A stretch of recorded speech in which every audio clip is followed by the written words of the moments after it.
has returned. The end is finally upon us as God of War 3 marks the finale of Kratos' Revenge trilogy. Sony Santa Monica has been hard at work on the title since God of War 2 shipped for the PS2 almost 3 years ago to the day, and this will mark the studio's first PlayStation 3 release. The expectations have been understandably sky high, and for the most part, God of War 3 delivers where it counts. It's epic, brutal, bloody, and at times it's almost inarguably the best looking game we've ever seen.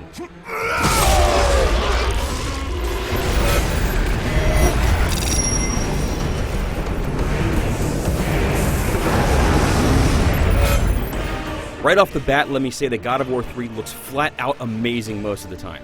Kratos may be in fact the single best looking character ever in a video game. It's one thing to make aliens look good as they don't have any real world comparison, but it's another thing entirely to create a shirtless man and nail the lighting and texture work as well as Santa Monica's done.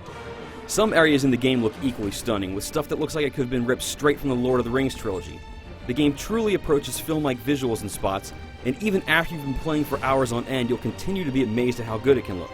However, while there are some amazing spots, things can be a bit uneven at times, especially in terms of characters, even important ones. Granted, even at its worst, the game still looks really, really good, but there are sections that definitely look better than others, and it can make the experience feel a little disjointed. Speaking of disjointed, the story isn't as tight as the other titles in my opinion. That's not to say that it's bad, and I really like how things are left at the end, but it sort of feels like the story wasn't quite set in stone early enough, as it seems a little patched together at points.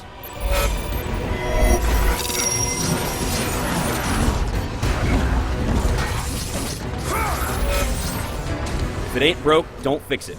Yep, this is unmistakably a God of War game with the same mechanics, puzzle types, and so forth that we've played a few times already.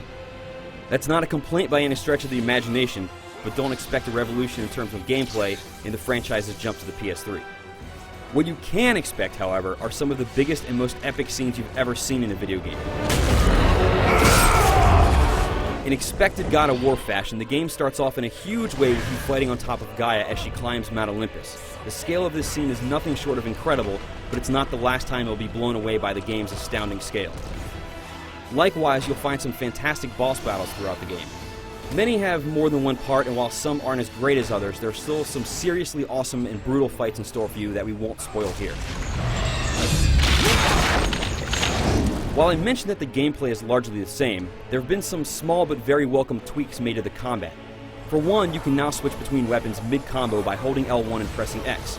You can swap through the 4 main weapons on the fly this way, allowing you to use all of them in a single combat sequence. Another nice tweak is that magic is now tied to a weapon, which means that it's easier to know what you have selected and you won't have to jump into menus or struggle with complicated button presses to toggle between them as they're one and the same. All of the weapons are good and ultimately useful in almost any situation, but they're not exactly unique. Aside from the Cestus, which is the set of gauntlets that you've very likely seen by now, the other 2 weapons that you earn are very similar to your blades. They move a little differently and have unique powers, but the idea is basically the same. It would have been nice to see something different, but, at least they're useful this time.